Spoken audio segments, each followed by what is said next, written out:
Can't hear it. Well, good call. Good call. Hold on, everybody. Let's try this again.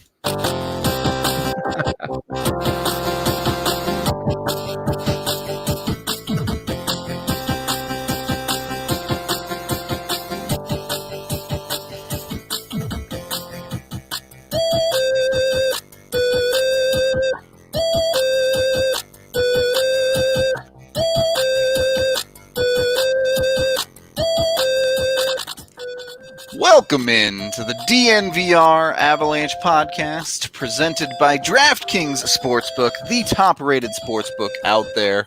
I am Rudo, joined by AJ Haefele, as always. As by the time this live show is over, there will be NHL hockey on your TV screens. It will be back, and in less than 24 hours, it will be Colorado Avalanche hockey. 24 hours from now, we will be watching Avs Wild. Yep. Cannot wait. Oh, my God. One more day, and it's finally back. Even if it is an exhibition game, it is still what we've been waiting for over 4 months now. Man, brutal. 4.5 months almost. Pretty much shut down on the 12th, so it's over 4.5 months. Yeah. Proper games, not quite 5 months until you get to proper games, basically. Yep. But I'm just excited to watch anything right now. This Flyers-Pens game that it's coming on in 40 minutes here, I'm going to just devour, basically. But anyway. If you're subscribed to DNVR and you're in the lounge, come hang out. We're going to be, I will be in there. I don't know if you will be, but I will be hanging out. Live chatting about the game anyway as we watch. So yeah, that's the amazing thing about Discord is it's almost like a digital crowd to just chat with.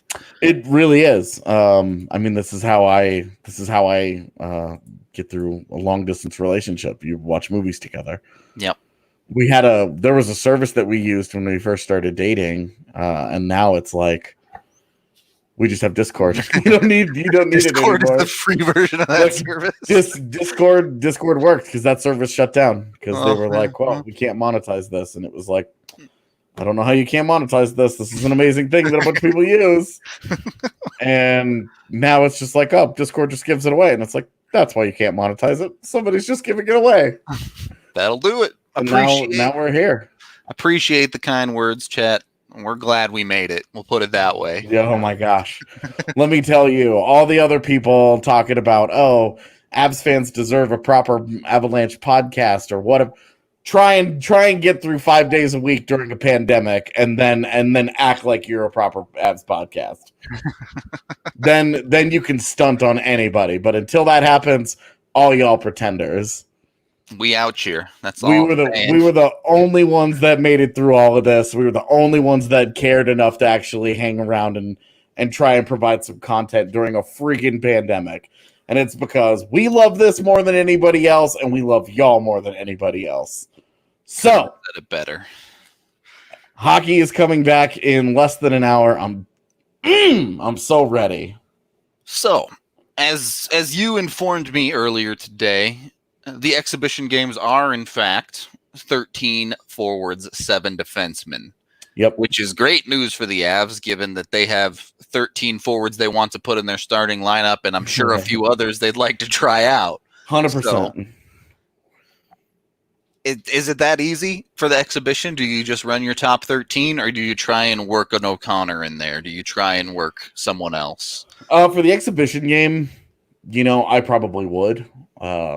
I want to see what Shane Bowers has. I'm sorry. I just want to.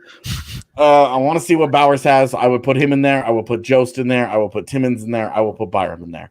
I will put all the exciting young kids, and I would put everybody on notice that these guys are going to be in the lineup next year when they're defending the cup. And if they go out and they smoke Minnesota's playoff roster, then, all y'all on notice. Easy game, yeah.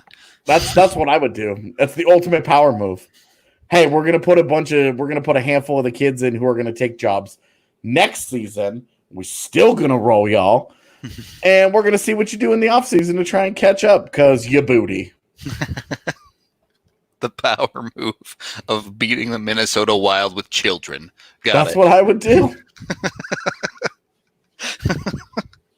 So it's that simple. Who sits then? Obviously, you get an extra spot, but if you're running O'Connor, you're running Byram, you're running Timmins, you're running Bowers. Someone's not going to get that exhibition game. Someone's got to jump right in the round robin. I would sit the older guys. Sit a Cole, sit EJ, sit Belmar. If you wanted to, you could sit Calvert just because he's so injury prone. Don't go there. Just don't even take the chance. When he gets hurt, you want it to be in a real game. Definitely. That's Calvert's gonna bring the same energy to every game, no matter what. And that's that type of the player, fear. Right? That's why I'm not wasting an exhibition game on Matt Calvert. Is because he's gonna go 400 miles an hour trying to kill a penalty. It doesn't count, and it's you've already blocked a shot with your head this year, dude. Yeah, he's back on the throttle. Just take the power away from him and let him sit. And I would go. I would slot in some of the younger guys that you just want to give a look to, without it having to matter, like the round robin will. Yeah, I guess the other question that's kind of been circulating today, more news about Mark Barberio potentially going overseas to sign. Does that change his spot in the lineup at all, or is he still just expected to play in his 7th-ish D role? I would say Barbs or Connaughton is first guy off the bench on the defense, and whichever one they prefer. Yeah. I would just say because Barbs has been with the team for so long, he's earned that. Just personally, that's how I feel about it. But him having a deal in Switzerland to go and do something when he's done, good for him. Especially if the Avs had already been like, hey, we're not gonna bring you back at the end of this deal. If you want to get a jump on something for next season, especially a European deal where you had to get those a little earlier, especially with no free agency this year. Well, given that European seasons could start in 2 months.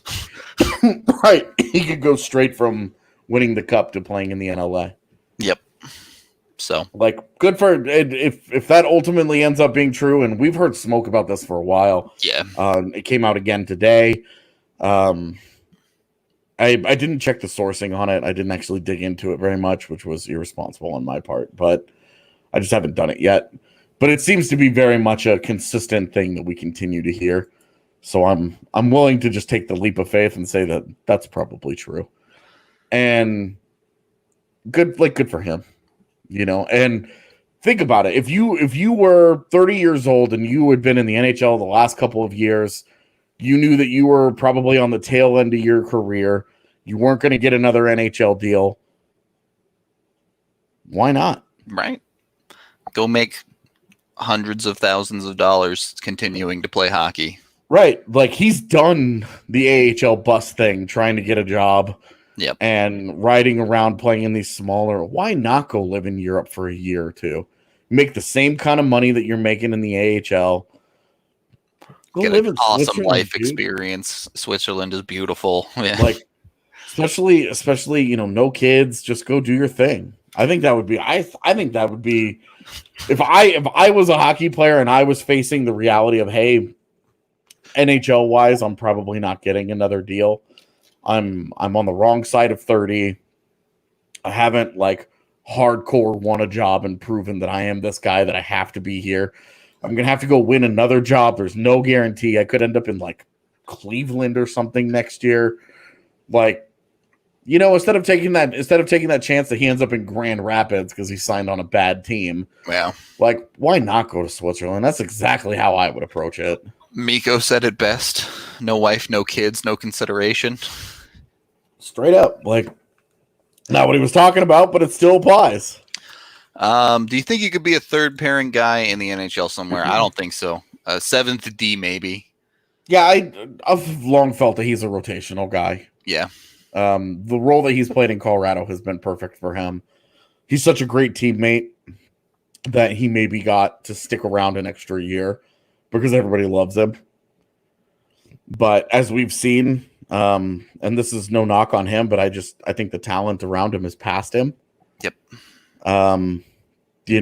Not even like a Connaughton, but with Timmins and Byram both sitting there. And he's no longer young enough to be that, like, even a Ryan Graves type where you're like, maybe there's still something more here. It's just he is what he is at this point. When they claimed him, he was 27. Right.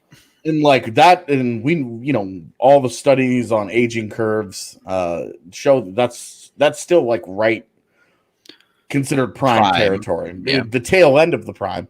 By 30, you're definitely, star players are coming out of primes. Yep. Seventh defensemen are, you're probably done. Yeah. Yeah, and that's why I think it's smart for him to get a jump on this. Yep.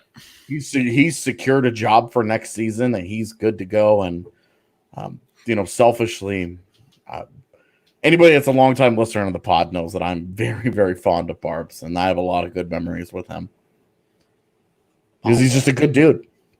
He's just a good dude and easily one of the nicest guys in the game. And I know you hear that about there's always that guy on every team that a media person is like, oh, just the greatest guy you'll ever meet. But those fools are lying. Mark Barberio is the greatest guy you'll ever meet.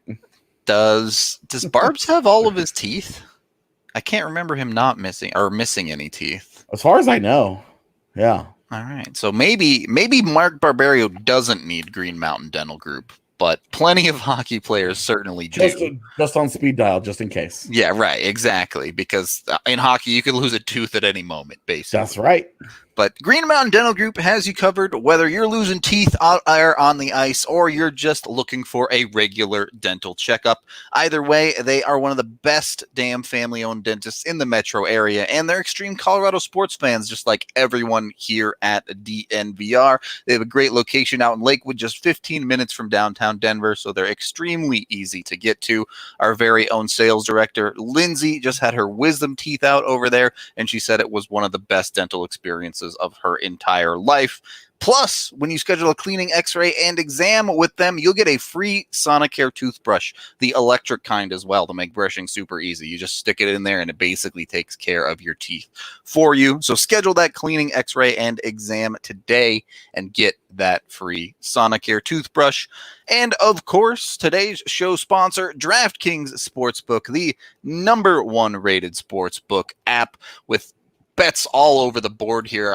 I'm not sure. I bet you can even bet on these exhibition games. I haven't actually looked, to be honest with you, because I'm too busy getting hyped about betting on McKinnon winning the Conn Smythe instead, because that's the real bet. That's where it's at. Let's face it. Or you can bet on McDavid, like AJ wants to, for most points in the play-in round. Either way, though, plenty of money to be made out there on hockey, out there on baseball for now. Bet on this week. Bet on the Marlins not playing, and you'll make a lot of money. Bet on baseball while you can. Yeah, is all I'm gonna say. That's true. Get your baseball bets in now, because you might not be able to later. And of course, basketball, NASCAR, soccer, you name it, UFC, huge one as well. I think Colorado, in the first couple months there, led everyone in betting on table tennis. They bet like $6 million on table tennis or something. Yeah, so I think it was the first month of sports betting being legalized in Colorado. Yeah. They made about $29 million, and the most bet on sport was table tennis. So if you want to bet on it, you absolutely can over at DraftKings Sportsbook. I'm no table tennis expert, but if you are, DraftKings has you covered. Jump on it today and make whatever bet you want. You even have special odds this week where you bet $20 on any team when you first sign up, and you can win $100. So go to DraftKings Sportsbook, download their app today, and use code DNVR when you sign up. All users can get that bet 20 to win $100 bonus with that DNVR code. Must be 21 or older, Colorado only. Other terms and conditions and eligibility restrictions apply. See DraftKings.com/sportsbook for details. Gambling problem? Call 1-800-522-4700. Second period of the DNVR Avalanche podcast. So, AJ, You're about playing the kids. You're about playing the kids in the exhibition. No doubt you'd like to see some get in during the round robin as well. Yeah. I mean, that's more like Jost.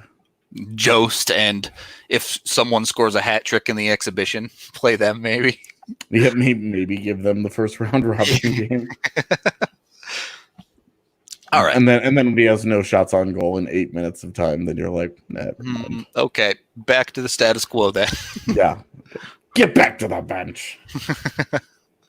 But one thing we can always do is add more kids. That's something every team does every single year at the draft, except for that one year the Chicago Bears traded all of their picks because, Mike Ditka's crazy. That was the New Orleans Saints. Was it the Saints? Oh, my bad. Clearly my football knowledge is lacking, and that's why I'm on the Avs podcast. Yeah. Either way. He traded them all for Ricky Williams. Yeah, don't do that. Don't trade all your picks unless you're sure you're about to win a championship. I mean, Ricky Williams was coming off one of the most prolific college football careers of all time. Mm-hmm. And how many championships did he win? In the NFL? Mm-hmm. Well, he played for the Dolphins for a long time. So, I mean, the Dolphins and Saints is a bad combination for championship winning football. Yeah. Back then, anyway. Yeah. The Saints had their moment, but. Yeah. Well, and they're still good. Like Sean Payton and Drew Brees still doing their thing. That era has been the only memorable era of their whole existence outside of the 5 minutes of Archie, I guess. Either way, the point I was trying to make is... Yeah, what was the point? The Avs have draft picks that they're going to use this year. And we, for a little bit of fun today, if you were hanging out in the DNVR lounge, you saw one of AJ's mock drafts. My all-defenseman draft? Yeah, only defenseman, all defenseman. But we decided to run a couple of sims for ourselves and make a few picks here and just see what we came up with for the Avs' first two picks, that being the first round and the third round at the moment. We can talk about that a little bit, and we'll get into, I think, what we both ultimately want, which is for the Avs to trade for a second-round pick. Yeah. Maybe another third while they're at it. Yeah.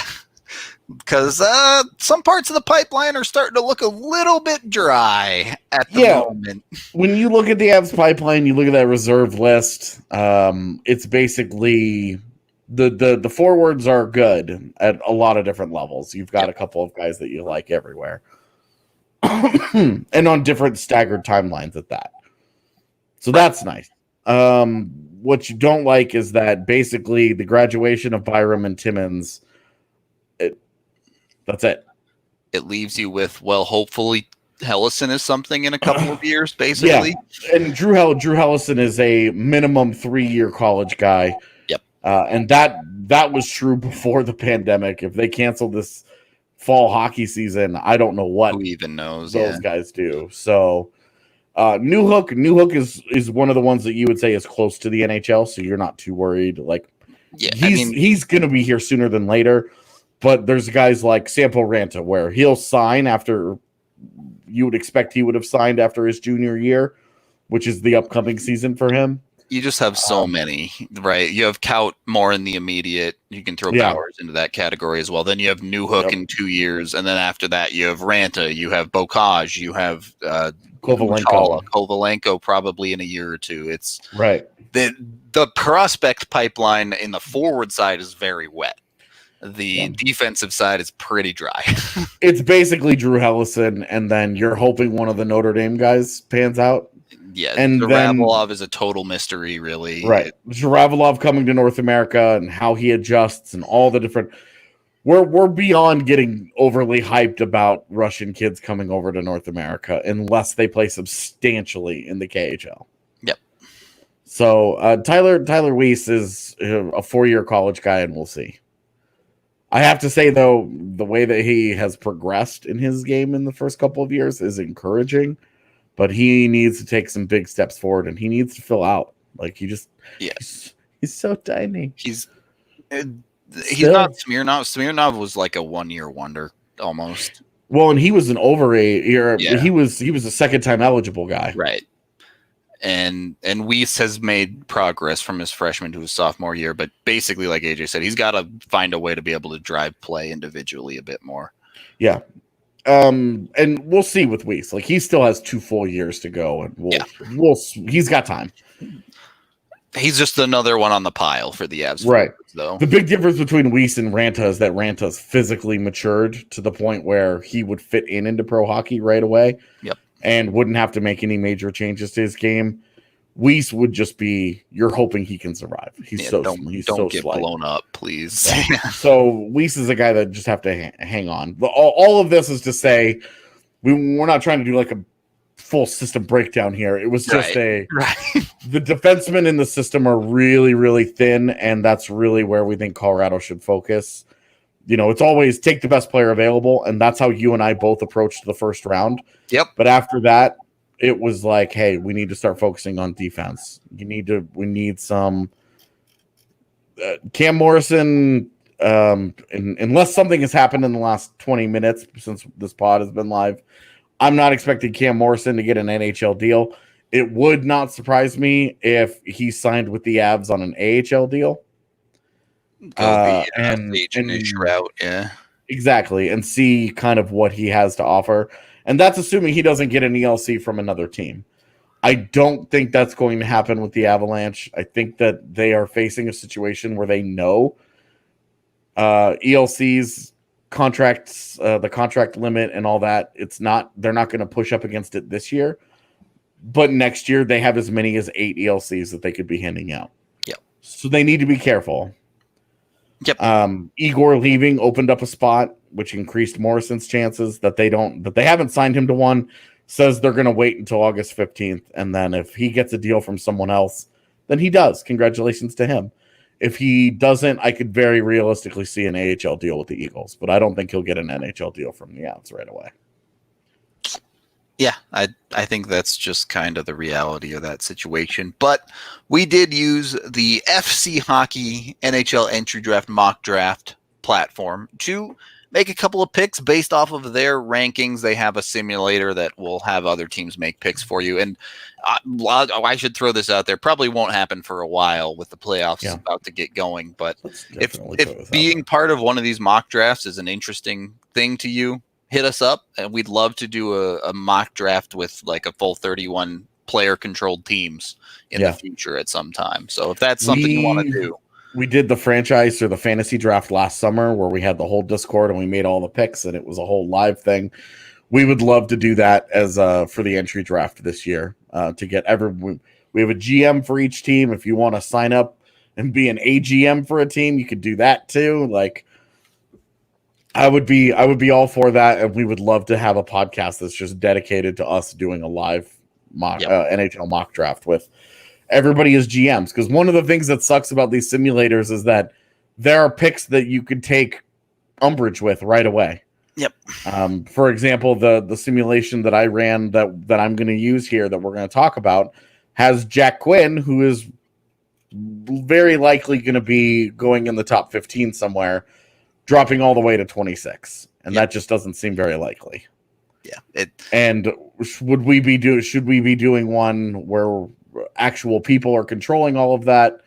That probably doesn't happen, and some of those outliers wouldn't exist. Yeah, so would love to do that in the future, but for now, this is what we have. The Avs are slated to pick 27th at this point, just given that the playoffs haven't happened and it's not exactly clear as far as that's concerned. Right. So the other area to be determined is we don't even know where the Avs pick. It could be 27, it could be 22. Yep. So for now, they assumed it was 27. I have to say, I ran a handful of these sims, and almost every single time, based on these rankings, William Wallander was there, and I picked him almost every single time, except for this one. Yeah. So the thing that you and I both found in common here, and that we had when we were focusing on the draft, thinking they were going to jam it into June sometime. Yeah. We had kind of fallen on the side of, if it's not William Wallander, there's not going to be another defenseman in that area that we're comfortable drafting. Yeah, I agree. I know a lot of people are high on Helga Granz, but he's still just not for me. But me neither. I'm for the record, I also think he goes. Yeah, he may well, but right. That's one of those things, where it's so all this hype for defensemen. We both want a defenseman in the first round, but the way the board fell, as AJ said, you have to take the best player available and one that just stands out as there. Mm-hmm. And my board fell with the injured kid, Hendrix Lapierre, still available at 27. And ultimately, I decided to take him because you're picking at the end of the first round, and that guy just has more talent than everyone else on the board. Right, and that's a guy where with Lapierre, we were talking about him as, a top 10 pick coming into the season. And it's just not, it's when you're picking 27th, you're talking, and you get an opportunity to take a guy like that. You have to at least strongly consider, regardless of how strong you are down the middle. It's not a positional need for the Avalanche. Even high-end center isn't a positional need. They're one of like 3 teams in the NHL that can just cross that off their list and be like, we're not dying for this guy. It's right. Again, it's more about the talent disparity of the players around him when you're picking there. It's just 100% that when you're picking 27, you're just happy to get an NHL player. Yep. But if a guy like Lapierre falls to you, you're talking about potentially getting an impact player, a really good NHL player. Mm-hmm. And that's yes, of course, sickness easily. But that's the situation where you're just taking you're all in on a guy that's got great talent. Yep. And that's the appeal. And that's why you go that route. For me, I kind of something similar. I took Noel Gunler. Yep. Who's one of the draft's biggest boomer bust prospects. You're going to get a straight up big boy NHLer, or you're going to get a dude that never makes the NHL out of that. Yeah, you're going to get a guy that either comes to camp and you're like, whoa, who the hell is this guy? Or you're going to get a guy that comes to camp and gets swallowed whole by the competition and the intensity and the physicality and completely disappears. And you're like, oh my God, we have a massive problem. Yep. And that's, for the record, when Connor Bleakley showed up at his first training camp, that did not happen. None of us were concerned about it at his training camp because he took a run at Landeskog and sniped a couple of goals where you were like, you can see it. Okay. I'm behind this. And then a bunch of other stuff happened and it blew up in their face, and it's one of the worst picks they've made in the last 20 years. Gunler could be worse than that. And that's the fear. Yeah.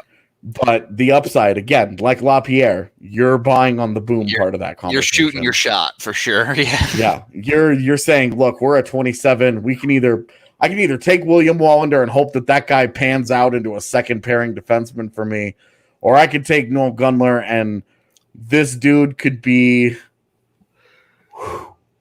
this dude could be a 30-goal scorer that we end up using to replace Andrei Burakovsky in 4 years. Yep. That's the upside, basically. Right. Like this could be the ELC that helps us. So it's like that's the upside there. So knowing that the defensive pipeline is barren after the top 2 guys, and that we both need defense, we both drafted forwards. Yep. This is something we've talked about not just this year, but many times in every year. You just have to play to the board. The board is going to fall the way it's going to fall, and you have to play off of it and take what is usually in the first round the best player available. But you have to take what's there. And you and I both had in this opportunity, we both had a chance to take Wallander as the last defenseman that was kind of high on both of our boards that we really liked, whose talent we were buying into. who's also just a really good fit for Colorado. Honestly, he's a really good fit. We both had him on our board, and we were both like, can't do it. Yep. Gotta go somewhere else. Yep. That's just how it happens sometimes. And yeah, you can run that sim 30 times, and Lapierre's there maybe 3 or 4 of them. Yeah. This was the first. I've run it 5 times today, and it's the first time Gunler was there. So there you go. Moving on down the list, the Avs don't have a second round pick. First of all, which if you're picking forward in the first round is a huge problem because there's a bunch of defensemen that go in the second round. There's going to be a really big run on D in the second round. Yep. Let's see. In my mock, there were 1, 2, 3, 4, 5, 6, 7, 8, 9 defensemen picked in the second round. Mine had 10. So second round is where you want to be if you want to take a defenseman. Yep. Including plenty of guys we have talked about like Mook Madulin, Ryan O'Rourke. The list goes on. Justin Barron as well. We talked a little bit about Emile Andre. Yep. We have not actually talked too much about the Finnish kids this year. Yeah. Well, I think we'll get there. In time. They've been kind of on the rise as the process sort of reached it. The Finns, man, they always rise somehow. Yeah, well, and the timeline of this year was so weird because everybody was preparing for the draft like it was going to happen at a normal time, and then it didn't. Yeah, and everybody's lists were done, and all the scouting services had published all their stuff, and it was like, okay, we're finished, and now it's like, but you're not actually. 13 minutes from now, we're watching exhibition hockey from that same season. So It's been a weird year. Well, on that note, we do have to take our second period break of the day. And, of course, it's time to acknowledge Breckenridge Brewery, the official beer of DNVR. Not cracking one yet, but about to go crack one as I watch some real proper NHL hockey in just a few minutes here. So you can pick up yours at your local Davidson's or any local liquor store at this point. Or if you want to support directly at the source, you can either go down to the Farmhouse in Littleton or head over to the DNVR bar and get one of 8 of their Breckenridge breweries right on tap for you with a ton of choices. I believe they just tapped the keg on Mountain Beach, but they're putting in a Strawberry Sky in its place. So you can't go wrong with either of those beers. What? Yeah, exactly. Strawberry Sky on tap, baby. Either way, head on down to anywhere you can find your Breckenridge brew. You can always use the Breck Brew locator on their website. Third period of the DNVR Avalanche Podcast presented by Davidson's Beer, Wine, and Spirits. Nope. I knew I was going to do that. It's presented by DraftKings Sportsbook now. Davidson's our super long time presenter. Thank you to them as well. Either way, DraftKings now. So what are you betting on here, AJ? As we move down to the Avs third round, I was really, really hoping Emile Viro was going to fall to me, but he didn't make it. He didn't even come close for me. Yeah, way gone. Yeah, the guy that I was the forward that I was really hoping would get to me that I really like a lot is Alexander Pashin. Mm-hmm. He's real tiny, but boy, is he an explosive offensive talent. I mean, that's the exact type of guy that you look for in the third round, right?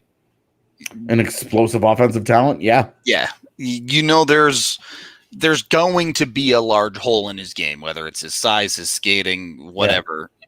But if there's something with significant upside there, you say, look, we could get an NHL player out of this. Definitely. If you can find a guy in the third round, the way that I always look at it is if you can find a guy in the third round with one NHL tool and you believe that you can build the rest around him, or you're just magically hoping that some pixie dust gets sprinkled on him and he works really hard and it just and he develops a second NHL tool, great.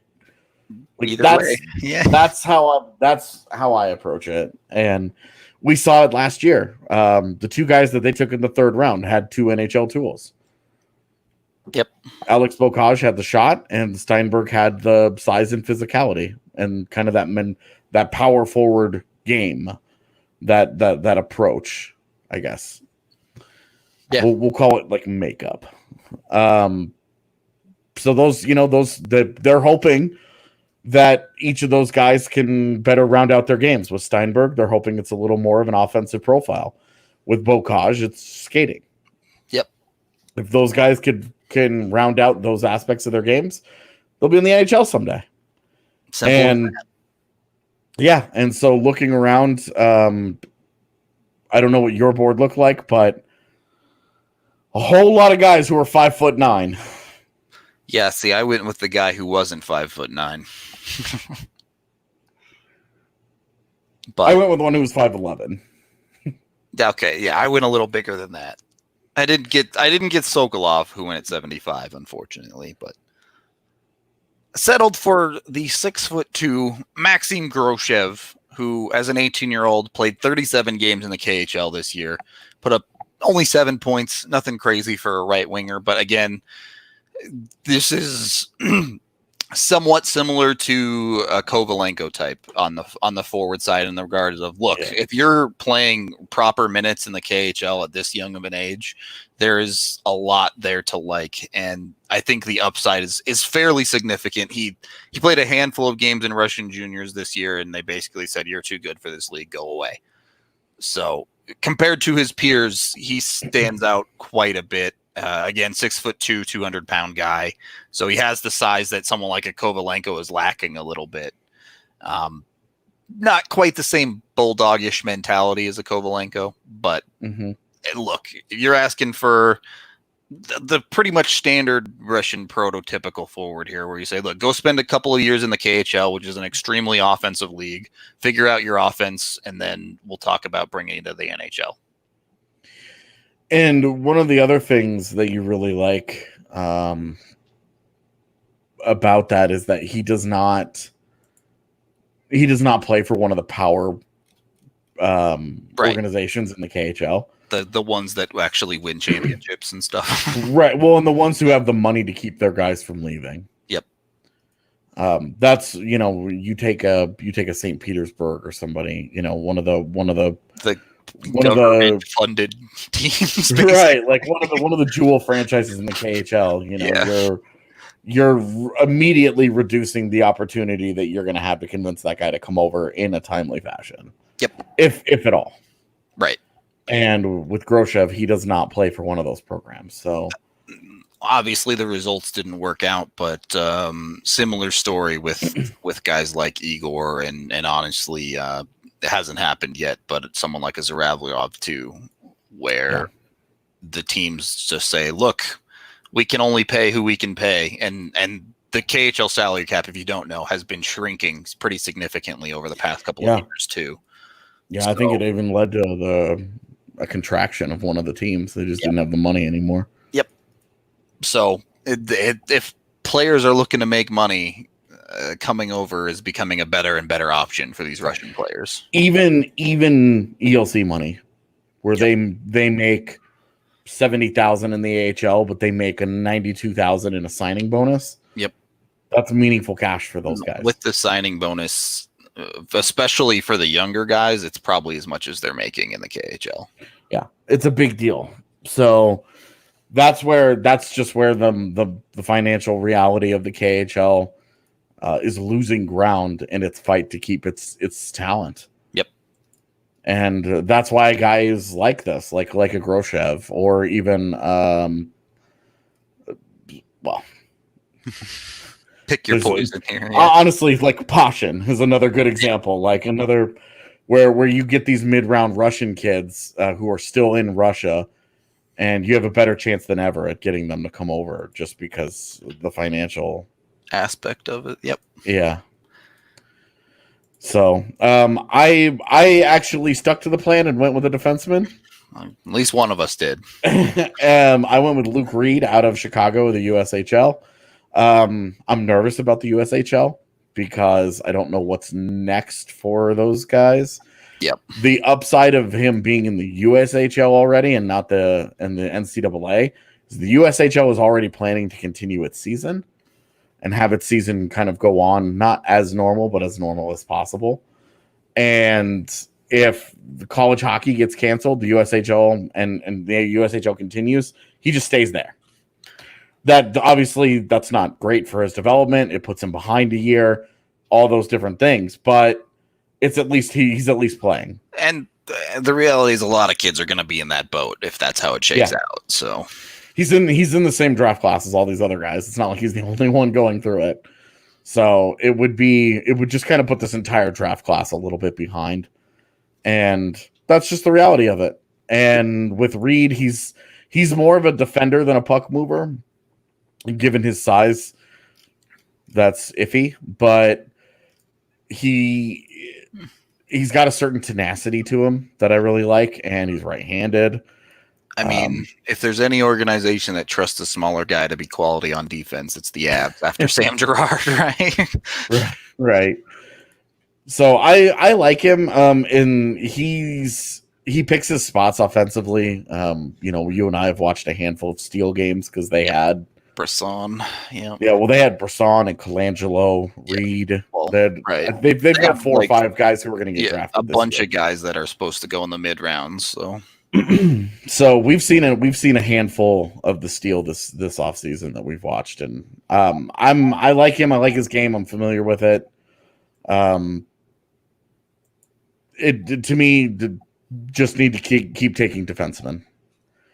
Keep taking defensemen and seeing how they can pan out, trying to rebuild that system, because they will need to replace an Ian Cole or a Ryan Graves in 2 or 3 years on ELCs.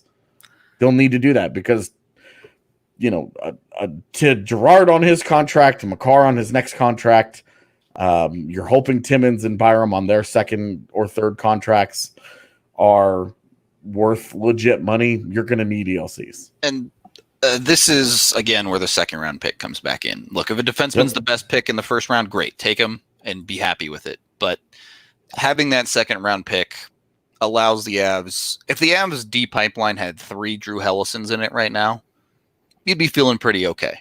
Yeah. We would not be sitting here having this conversation about, we've got to, you have to force the defenseman in the mid rounds. Yeah. Agreed. So that's what they need to fill out their pipeline with is exactly that. And hopefully they can do it in the third round. Maybe they do in the first, but having that second round pick just gives them a lot more latitude to take the player they want at each position. Yep. And when we're talking about trying to get that extra pick, it's probably with the trade of a defenseman.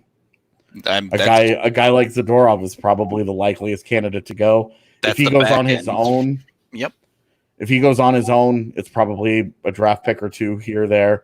If he goes in a package of some sort, then you're expecting more of a return than that. But you definitely would love to sneak a second round pick somewhere in there. For sure. Yeah. And that's, you can't forget about that when we talk about, Timmins and Byram are graduating and that's why the pipeline's so thin. Sure.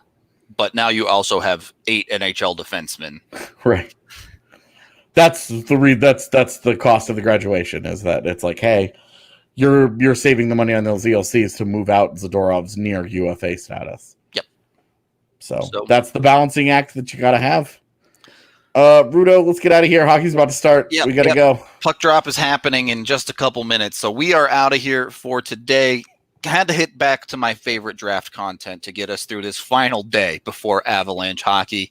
We will be coming at you tomorrow post-game after the Avs exhibition game to talk everything about it. So keep an eye out for that one. We hope to see you there. Enjoy the hockey, and it's back, baby. Let's go.